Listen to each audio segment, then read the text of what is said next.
Tauhid itu apa? Yang jelas kuncinya tauhid memisahkan yang baqo dan yang fana. Itu tauhid, menegaskan bahwa kita ini makhluk yang fana, yang segalanya ditentukan oleh Allah yang esa, yang baqo. Nah, Imam Junaid kalau dalam tauhid lebih suka mengambil definisi negatif. Laisa kamislihi syai'un. Allah itu apa? Beliau mengutip kalimatnya Abu Bakar, Maha Suci Allah, zat yang tidak menjadikan jalan untuk mengenalnya, melainkan ketidakmampuan mengenalnya. Maksudnya apa? Cara kita untuk mengenal Allah adalah dengan cara mengakui bahwa kita tidak akan mampu mengenalnya. Itu kalimat filosofis ini. Jadi caramu untuk kenal Allah adalah dengan cara akuilah bahwa kamu sendiri tidak akan mampu dengan kemampuanmu untuk mengenal Allah. Kenapa? Karena Allah itu laisa kamislihi syai'un. Tidak bisa ada imbangannya apapun, termasuk konsepmu, termasuk gambaranmu, termasuk imajinasimu. Jadi makanya kalimat tauhid itu diawali la ilaha. Semuanya harus dinafikan kecuali dia. Berarti termasuk pikiranmu, gagasanmu, bayanganmu tentang Allah, nafikan semua. Pokoknya hanya Allah yang ada, yang itu tidak terjangkau olehmu. Gaya semacam ini kalau dalam studi agama disebut teologi negatif. Jadi menegaskan sesuatu justru dengan cara menegasikan. Oke. Itu kayak kamu ditanya, cirinya temanku itu yang kayak gimana sih? Oh, kalau teman yang itu, pokoknya bayangkan yang tidak ganteng berarti dia. Itu kan dari mendefinisikan sesuatu dari negasinya. Pokoknya orang yang tidak ramah, bayangannya semacam itulah. Jadi memahami sesuatu dari negasinya. Nah, memahami Allah justru dari negasi total apapun. Semuanya ditidakkan. Nah, itulah baru kita kenal Allah. Jadi Maha Suci zat yang menjadikan jalan bagi makhluknya untuk mengenalnya melalui ketidakmampuan mengenalnya. Oke. Jadi mudahnya itu. Kenapa sih dasarnya harus tauhid? Karena kita sendiri yang berjanji dulu. Itu di surat Al-A'raf itu kan, wa idz akhadha rabbuka mim bani adama min zuhurihim dzurriyyatuhum wa asyhaduhum, dan seterusnya. Jadi ini kan dulu sebelum kita lahir, ini bagi yang belajar neoplatonisme, ada yang menafsirkan risalahnya Junaid ini ketika menggambarkan misak. Namanya misak itu perjanjian. Dulu kita sebelum ada di dunia ini ada satu alam, ada satu dunia, sebut saja dunia roh, yang di situ kita masih belum kayak gini, masih dalam bentuk, kalau di risalah Junaid disebut di situ pertemuan antara yang hak dengan yang hak. Hak besar Allah dengan hak kecil manusia. Manusia dalam bentuk yang paling murni, paling sejati. Sebelum nanti masuk ke jasad, kemudian jadi kayak kalian, terus karena banyak sekali hijab, terus tidak karu-karuan pikiranmu, gaya hidupmu, dosamu akeh macam-macam. Yang hak, yang sejati tadi akhirnya samar-samar. Tapi kalau kita teliti serius masuk ke dalam, kita ketemu hak yang sejati tadi. Dulu sebenarnya kita berjanji sudah, ketika hak dan hak tadi bertemu, terus Allah tanya, bukankah aku ini Tuhanmu? Bala syahidna. Betul, kami saksinya. Jadi ini dulu kita sudah ditanya, apakah engkau mengakui bahwa aku ini Tuhanmu, bala syahidna. Nah ini yang oleh Imam Junaid disebut misak. Kita dulu sudah janji, sudah menegaskan ini. Maka cerita hidup kita di dunia sebenarnya apa? Cerita mewujudkan perjanjian ini. Jadi kita hidup ini sebenarnya memenuhi janji untuk bersaksi bahwa hanya Allah satu-satunya Tuhan. Ini namanya misak. Berarti kalau kita hidup keluar dari jalannya Allah, hidup menjauh dari Allah, kita sedang mengkhianati janji kita sendiri. Maka jangan sampai jalan hidup kita itu cerita pengkhianatan. Ceritanya harus cerita persaksian. Sebagaimana dulu kita sudah bersaksi bala syahidna. Oke, jadi ini ajaran tauhid. Teorinya namanya teori misak. Nanti yang tertarik bikin skripsi atau tesis tentang Junaid boleh mengangkat teori misak menurut Junaid al-Baghdadi. Nah, tauhid kalau menurut Imam Junaid ada 4 level. Imam Junaid itu salah satu yang juga diikuti oleh Imam Ghazali. Ini baunya kan kayak ketika Imam Ghazali membagi ada awam, khawas, khawasul khawas, dan seterusnya. Imam Junaid lebih dulu membagi ini. Tauhid itu ada tauhidnya orang awam, ada tauhidnya orang alim, ada tauhidnya orang khawas dan khawasul khawas. Kalau orang awam itu ya kayak kita, kayak kalian kalau saya tanya tauhid itu apa? Tauhid itu mengesahkan Allah, bersaksi bahwa satu-satunya Tuhan hanya Allah. Berarti awam, biasa itu. Katanya Imam Junaid ada satu cirinya orang awam biasanya apa? Dia masih takut dan berharap dalam hidupnya terhadap hal lain selain Allah, di luar dirinya. Masih takut orang lain, masih takut atasan, masih takut kekuatan lain, masih takut, pokoknya masih banyak ketakutan-ketakutan, masih banyak harapan-harapan terhadap hal-hal di luar dirinya. Itu biasanya orang awam. Ada naik kelas tauhidul alim, orang alim, orang yang sudah punya ilmu. Orang yang sudah punya ilmu ini selain bersaksi seperti tadi, dia juga bertakwa. Bertakwa itu menjalankan perintahnya, menjauhi larangannya. Yang tadi di atas tidak ada. Orang awam itu biasanya misah-misah. Oh ini tauhid, kalau ini fikih, kalau ini tasawuf, kan gitu. Seolah-olah tauhid itu tidak nyambung sama syariat, tidak nyambung sama hakikat. Kalau orang alim ngerti bahwa 3 ini saling nyambung, maka ada lanjutannya. Yakin pada Allah juga bertakwa. Tapi masih punya harapan dan ketakutan. Cuma harapan dan ketakutan ini pada dirinya sendiri. Kalau tadi kan pada di luar dirinya. Kalau orang level alim, harapan dan ketakutannya pada dirinya sendiri. Nah, jadi munculnya dari dalam. Kuatir ini, kuatir itu, kuatir keliru, kuatir salah, pingin aku jadi ini, pingin aku jadi itu kan ada di dalam semua.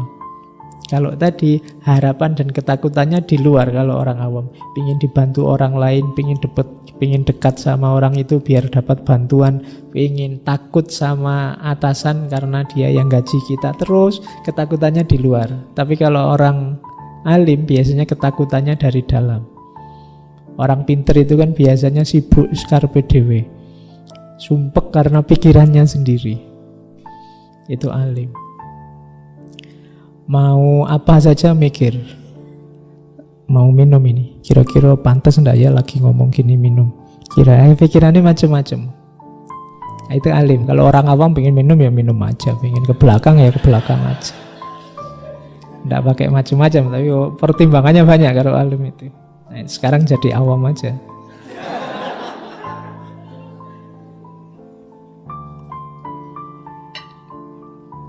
Nah, terus ada lagi satu level lebih tinggi. Level lebih tinggi ini sebagaimana tauhidnya orang awam, orang alim. Tapi sekarang harapan dan ketakutan itu hanya Allah, sandarannya. Jadi kalau alim tadi kan harapan dan ketakutannya ada dalam dirinya. Kalau khawas itu sudah khauf dan rojaknya Allah. Itu orang khawas. Ada lagi lebih tinggi dari khawasul khawas, harapan dan ketakutannya sudah tidak ada lagi, satu-satunya yang ada hanya Allahnya. Kenapa? Dirinya sendiri sudah ditepikan. Orang khawasul khawas itu sudah tidak mempertimbangkan dirinya. Yang ada hanya Allah. Makanya sufi itu dikatakan bahwa kalau dia berjalan, Allah yang jadi kakinya. Kalau dia bicara, Allah yang jadi mulutnya. Kalau dia melihat, Allah yang jadi matanya. Nah, ini menunjukkan bahwa posisi dia sekarang digantikan oleh Allah. Hasrat duniawi, ambisi duniawi disisihkan. Kemanusiaan dan macam-macam ditaruh di pinggir. Disisihkan bukan dibuang, ditaruh di pinggir. Yang di tengah hanya Allah. Makan, minum, pangkat, jabatan, semua yang dunia itu di pinggir. Yang di tengah hanya Allah. Makan, waktunya makan, ya makan. Secukupnya saja untuk memenuhi kebutuhan menghidupkan Allah dalam dirinya. Dunia juga begitu, diambil secukupnya saja, sebutuhnya saja. Dia sudah di pinggir. Oke, itu level-levelnya tauhid. Orang bisa sampai ke level khawasul khawas kalau dia mengalami ini, fana. Jadi fana itu ketika seorang sufi begitu terpesona dengan Allah. Ini nanti hubungannya sama mahabbah. Saking terpesonanya, dia tidak sadar apapun selain Allah. Ini yang jatuh cinta mesti pengalaman semacam ini. Jadi ketika kalian begitu jatuh cinta sama siapa, itu kan dunia ini sudah tidak penting lagi. Ya bahasamu kan dunia milik berdua sudah kan. Ya, yang lain tidak dihitung sama sekali. Pokoknya dianggap hanya ngontrak, hanya kos saja. Pokoknya kita yang punya berdua. Kenapa bisa rasa ini muncul? Karena terpesona tadi. Kamu jatuh cinta itu kan terpesona awalnya. Masuk biasa-biasa kan enggak? Kok kamu jatuh cinta? Enggak tahu, tapi biasa itu. Enggak cinta itu namanya. Jatuh cinta itu ada wow, ada terpesona yang bikin kamu bingung, puyeng, 7 keliling. Kalau enggak ketemu sebentar aja, pengen ketemu luar biasa, kangennya. Nah, ini orang mengalami ini tapi sama Allah. Sampai di titik dirinya sendiri dianggap ada. Yang ada hanya dia. Ini dulu kalau di Jamik kan di cerita Yusuf Zulaikha atau di Nizami di cerita Laila Majnun itu, ketika orang sudah dirinya sendiri dianggap tidak ada, tidak penting. Yang ada di pikirannya hanya dia yang dicintai. Jadi akalnya, perilaku sehari-harinya itu menghidupkan dia yang dicintai, bukan menghidupkan keinginannya sendiri. Orang yang semacam ini dalam dunia sufi disebut fana. Makanya para sufi itu rajin puasa, sholat bisa ratusan ribuan rakaat dalam sehari, zikir tidak berhenti-berhenti. Bisa semacam ini ketika dia terpesona dengan Allah dan menghidupkan Allah dalam dirinya, bukan menghidupkan keinginannya sendiri. Kalau keinginannya sendiri yang dihidupkan, mungkin tidak seperti itu. Dia pengen hidup kayak orang lain, ya pengen jalan-jalan, ya pengen makan-makan, ya pengen. Tapi tidak, ketika sudah mengalami fana, semua yang lain tidak penting. Hanya Allah saja yang penting. Makanya fana itu gandengannya bakok. Bakok itu kesadaran menetap dalam Allah. Karena begitu diri kita disingkirkan, Allah kita hidupkan, nah kita hidup dalam level kesadaran keberadaan Tuhan. Itu namanya bakok.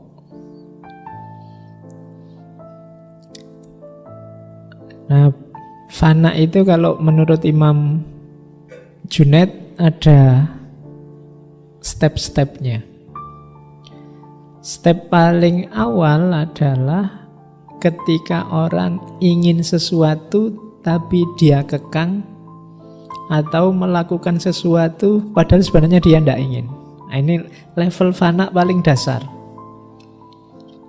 Sebenarnya aku pingin tidur sih, tapi karena Allah menyuruh bangun malam, ya aku bangunlah malam hari. Nah, ini level fana paling awal.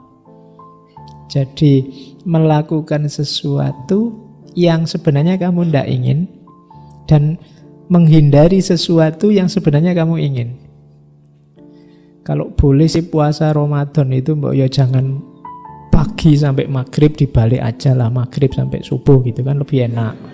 Misalnya lo kelak karepmu, kamu pinginnya begitu, tapi kan Anda Allah nyuruhnya pagi sampai maghrib kok. Nah, ini level paling dasar, menjalankan yang tidak kamu inginkan dan menghindari hal yang sebenarnya kamu inginkan. Jadi kalau boleh ya kamu pinginnya sama yang kamu taksir itu tiap hari berdua, bahkan tidur pun berdua kalau boleh. Tapi kan belum nikah, jadi tidak boleh. Akhirnya tidak boleh ini kan gitu. Sebenarnya kamu pingin pacaran sambil pegang-pegang, tapi tidak boleh. Nah, itu kenapa tidak boleh? Allah lihat terus loh. Itu namanya fana level dasar. Jadi kalian yang punya pacar kok mengalami hal itu, misalnya mau pegang tangannya pacarmu tidak mau, nanti dilihat Allah loh, pacarnya sedang fana. Ya, bukan berarti dia tidak mau, tapi harus punya daya untuk mencegah tidak melakukan hal yang tidak diinginkan oleh Allah. Ayo kamu dukung lah, pacarmu sedang fana. Oke, nah itu level dasar. Sholat misalnya itu kan kadang-kadang kamu yo rada wegah-wegah piye ngono, tapi karena sudah diperintah Allah ya jalan saja lah. Lumayan kalian ada di level paling awal. Tapi kalau bisa naik satu level lagi. Naik satu level itu, kalau tadi kan masih ada keinginannya yang kalian tahan. Kalau di level 2 sudah tidak pengen lagi. Kalau tadi masih ada pengen pegang tangannya, kalau di level 2 sudah tidak pengen lagi. Jadi ini berarti sudah lebih mantap. Saking terpesonanya oleh Allah, sampai yang semacam itu sudah tidak pengen lagi. Keinginannya tidak ada untuk yang jelek-jelek. Atau keterpaksaan melakukan yang wajib-wajib sudah tidak ada. Rasa terpaksa itu tidak ada, rasa ingin yang enak-enak saja itu tidak ada. Itu level 2. Kalau di level pertama tadi masih ada inginnya, di level kedua tidak ada. Naik satu level lagi, ini level yang tertinggi. Kalau ini sudah hubungannya dengan kesadaran. Kesadarannya, mode hidupnya sudah tinggal Allah saja.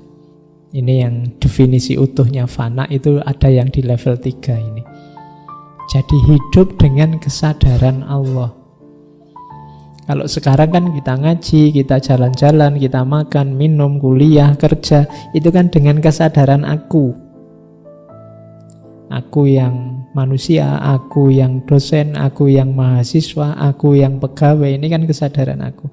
Orang fana itu kesadaran ini sudah tidak ada. Yang ada adalah kesadaran Allah. Seperti orang jatuh cinta tadi, yang ada di pikirannya hanya Allah saja dan Allah terus. Aku ini hamba Allah, aku ini makhluknya, aku ini pokoknya terus itu kesadaran Allah terus menerus. Sisi kemanusiaannya ada di pinggir. Berarti orang ini menetap dalam kesadaran Allah, itulah bako.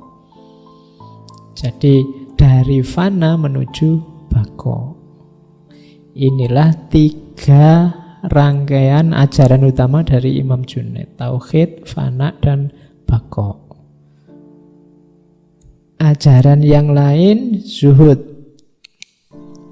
Kalau zuhud, Imam Junaid itu moderat. Jadi zuhud bukan berarti orang anti dunia, tapi anti jatuh cinta dengan dunia, anti terikat oleh dunia. Katanya Imam Junaid, zuhud adalah kosongnya tangan dari kepemilikan dan hati dari hal yang mengikutinya. Jadi misalnya aku punya laptop ini, aku tidak terikat dengan laptop ini, tidak jatuh cinta dengan laptop ini, tidak sangat terikat oleh laptop ini. Ada laptop ini syukur, tidak ada juga tidak apa-apa. Jiwa yang semacam ini namanya jiwa zuhud. Tidak punya, tidak sedih, susah, kehilangan juga tidak sumpek. Kalau itu urusan dunia suka-suka lah, mau ada mau tidak oke. Ini berarti jiwa yang semacam ini, katanya Imam Junaid, namanya jiwa zuhud. Zuhud itu tidak harus selalu meninggalkan dunia terus kamu ke hutan-hutan apa ke gua-gua apa ke ya. Bayanganmu kan dulu itu zuhud uzlah itu berarti harus nyari sana ke gua-gua di Parangtritis apa di mana gitu. Enggak, zuhud itu melatih jiwamu. Ya, beberapa sufi ada yang menyarankan menjauh dulu sementara. Menjauh sementara itu melatih jiwamu, karena kalau kamu terlibat terus di situ biasanya susah untuk tidak terikat, tidak jatuh cinta dengan dunia. Maka jiwamu dilatih dulu sampai kamu sadar, ternyata tanpa mobil pun aku bisa hidup bahagia. Oh ternyata tanpa HP pun aku bisa seneng-seneng. Oh ternyata tanpa laptop pun hidup nyaman-nyaman saja. Itu jadi tidak terikat. Makanya latihannya menjauh dari semuanya. Kalau kalian gelisah karena sangat terikat dengan handphone, smartphone misalnya, latihlah untuk tidak terikat. Misalnya hari ini setiap setengah jam sekali kamu mesti nengok HP. Besok saya latih 2 jam tidak tak tengok.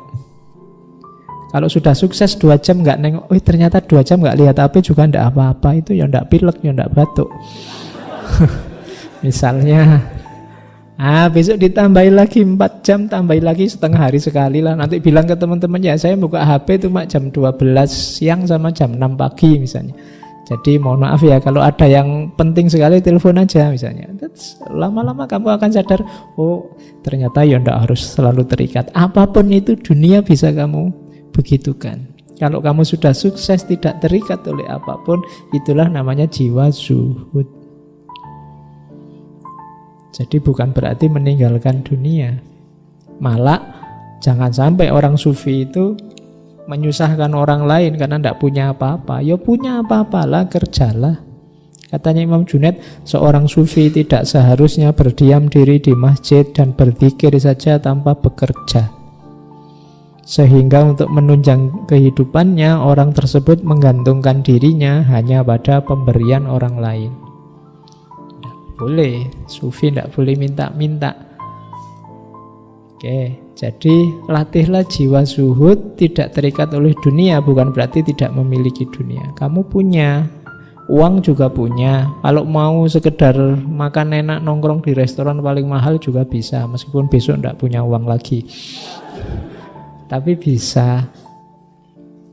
Tapi juga tidak terikat dengan dunia. Nah itu jiwa zuhud. Oke. Ada kisah suatu ketika ada orang bawa uang banyak pada Imam Junaid. Tanyanya Imam Junaid, kamu masih punya enggak uang selain yang kamu berikan padaku ini? Ya masih punya, banyak, tenang aja. Terus ditanya lagi, kira-kira kalau kamu dapat uang, pingin enggak dapat uang lebih banyak dari yang kamu punya sekarang? Ya pingin. Oh kalau gitu kamu enggak usah ngasih saya lah, ambil lagi uangmu. Wong aku ndak pingin uang, kamu masih pingin uang. Jadi kan kamu lebih butuh, berarti kamu bawa pulang lagi aja. Nah, itu ya. Kalau kamu bisa kayak Imam Junaid ini dahsyat kamu. Ada orang mau ngasih, kamu tanya dia, sampean masih seneng nggak kalau dapat uang lagi, dapat uang lebih banyak? Iya, ya, kalau gitu ambil aja. Saya ndak butuh uang kok. Oke, itu para sufi. Itu menunjukkan jiwa yang zuhud, tidak terikat. Ada kisah juga ini saya bawa ke sini sehubungan dengan zuhud uzlah tadi. Hati-hati dengan menyendiri. Tadi meskipun sekali-sekali kita harus menjauh, tapi jangan ada cerita muridnya Imam Junaid yang merasa, wah aku level sufiku sudah tinggi. Kemudian murid ini, aku ingin hidup sendirian biar tidak terganggu orang lain, aku pengen uzlah, pengen tirakatan sendirian, ingin menyendiri. Kemudian dia mengasingkan dirinya. Waktu asyik uzlah, tiba-tiba satu malam datang orang membawa onta, kemudian ayo ikut saya, tak antar ke surga. Dia ikut, terus dibawa ke satu tempat, di situ banyak orang ganteng-ganteng, orang cantik-cantik, makanan enak, macam-macam. Kegembiraan yang luar biasa. Sering tiap malam datang ke sana, dibawa ke tempat itu. Terus suatu ketika dia cerita pada muridnya Imam Junaid yang lain, aku itu tidak tahu, mungkin karomahku sudah luar biasa. Jadi tiap malam aku itu dijemput semacam dibawa ke surga. Nah, terus Imam Junaid dengar kata-katanya murid ini. Akhirnya dipanggil murid itu terus bilang, nanti malam kalau yang menjemputmu datang lagi dan kamu dibawa ke sana, coba ya kamu pas di sana ucapkan la haula wala quwata illa billahil aliyyil azim. Nah, murid ini ikut petunjuk gurunya. Meskipun dia ragu-ragu. Guru ini syirik aja, enggak suka ada orang seneng. Iya. Akhirnya ya cobalah, begitu benar malamnya dijemput, kalimat ini diucapkan. Begitu kalimat la haula ini diucapkan, semua keindahan di sekelilingnya lenyap. Akhirnya dia melihat bahwa ternyata dia hanya dibawa ke tempat pembuangan sampah yang di situ banyak tulang-tulang berserakan.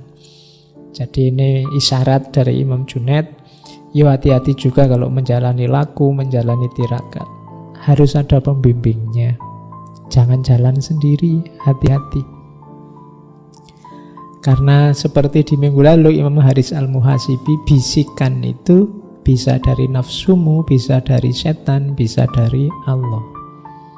Awas keliru, kamu butuh pembimbing. Oke, ini sehubungan dengan zuhud dan uzlah. Terus tawakal. Definisinya Imam Junaid tentang tawakal agak unik.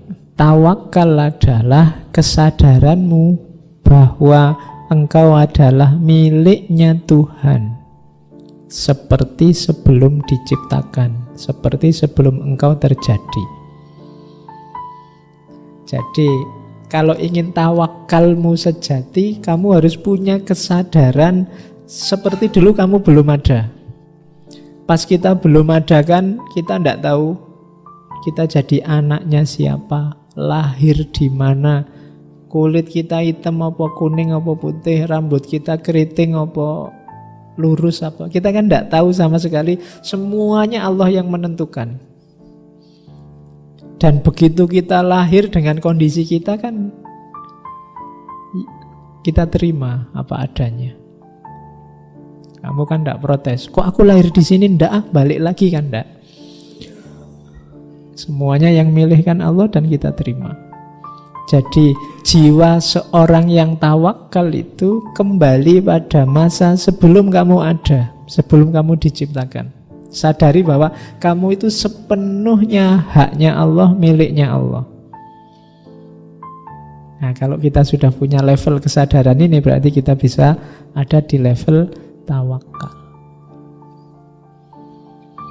Oke, jadi itu ajarannya tentang tawakal. Ada lagi tentang mahabbah.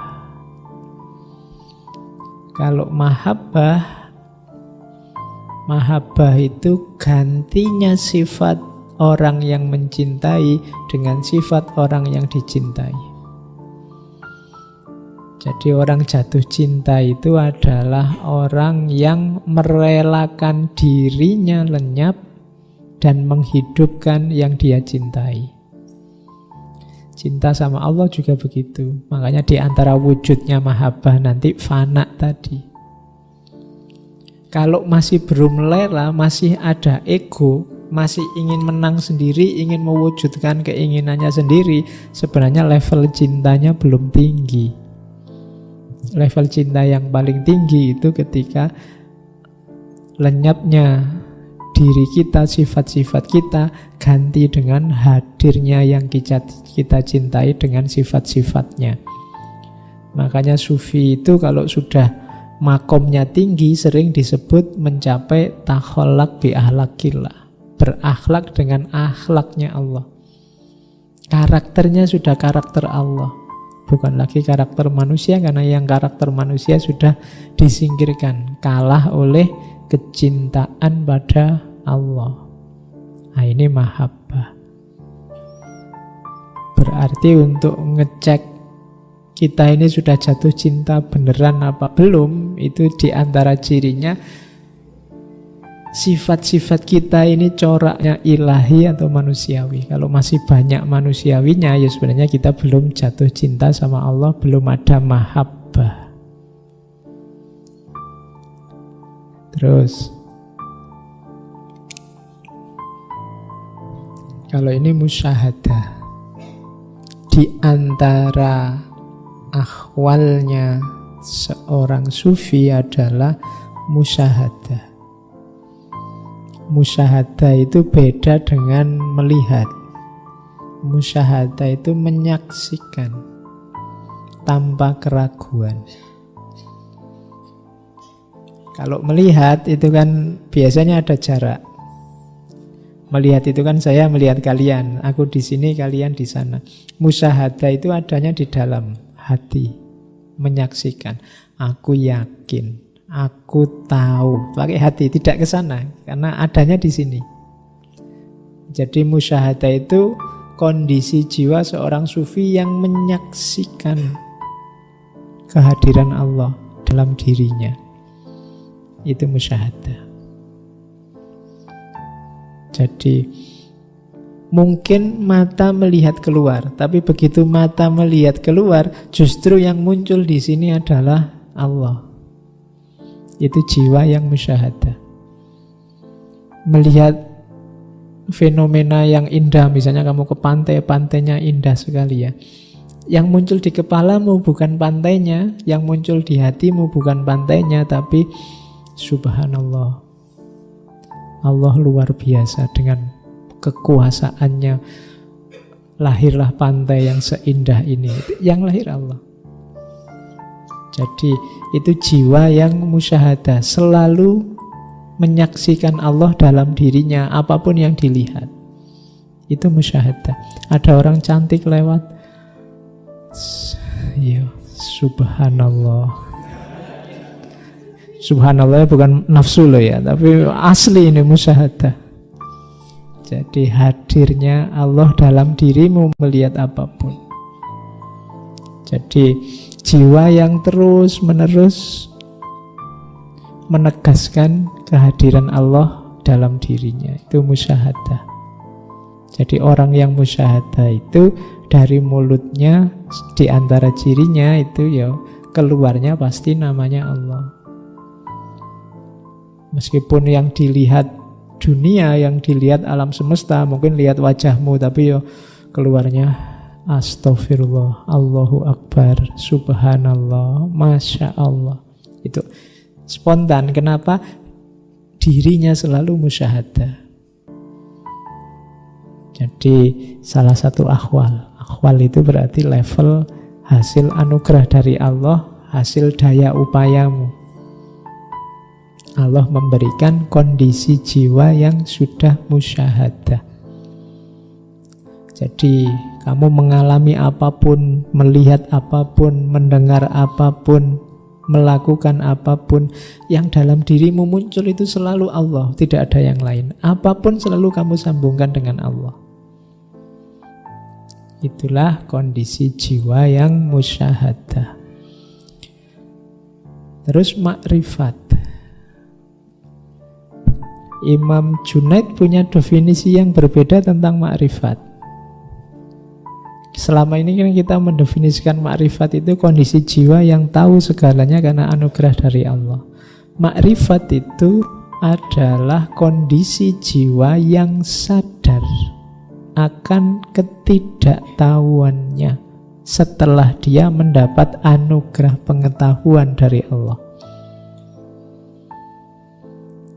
Jadi kan kita ini kan pengetahuannya palsu semua, duniawi semua, maya semua. Kemudian kita membersihkan diri, melakukan riyadhah, mujahadah, kemudian Allah melimpahkan ilmunya yang sejati dalam diri kita. Begitu Allah melimpahkan ilmunya yang sejati dalam diri kita, kita baru sadar selama ini betapa bodohnya kita. Itulah makrifat. Jadi kondisi jiwa yang sadar akan kelemahannya, akan kebodohannya setelah dia mendapat anugerah ilmu, anugerah pengetahuan dari Allah.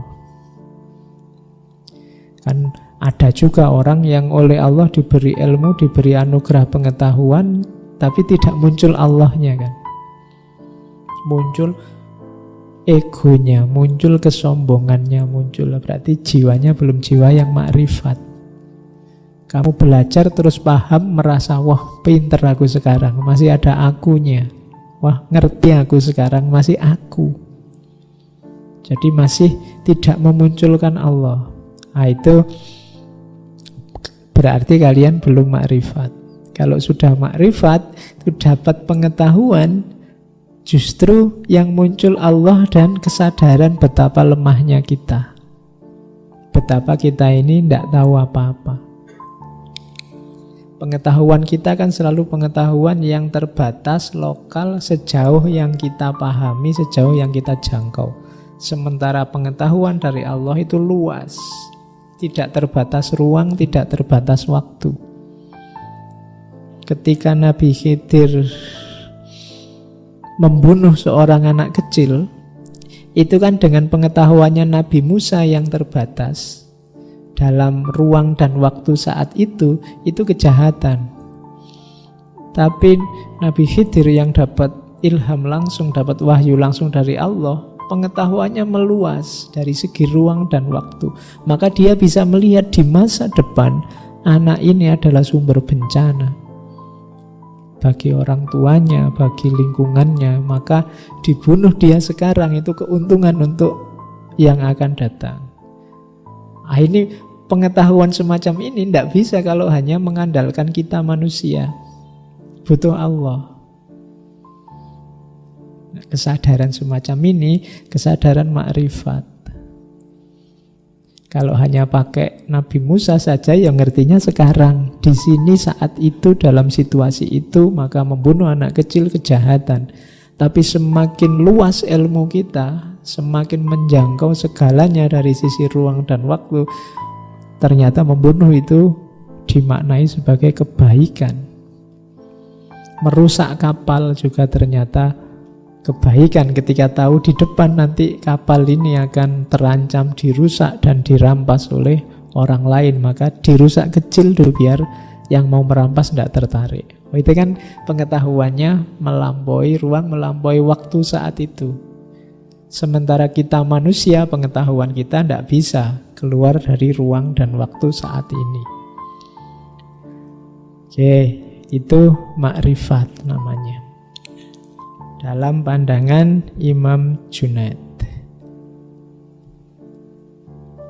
Nah, ada lagi sahu.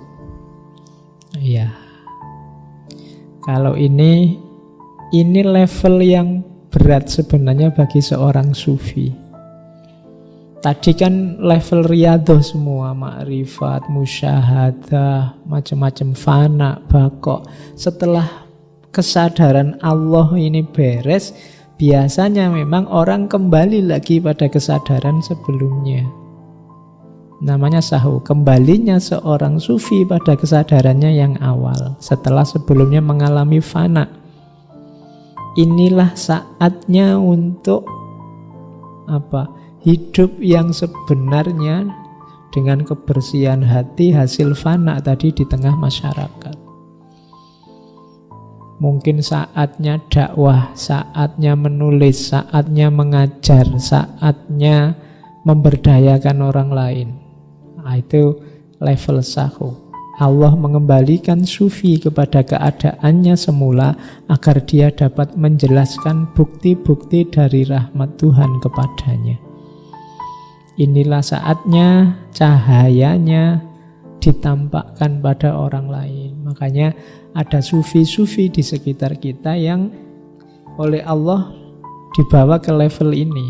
Biar kita mengenali keberadaannya, kita bisa terpancar oleh cahayanya, kemudian kita tertarik untuk mengikuti beliau.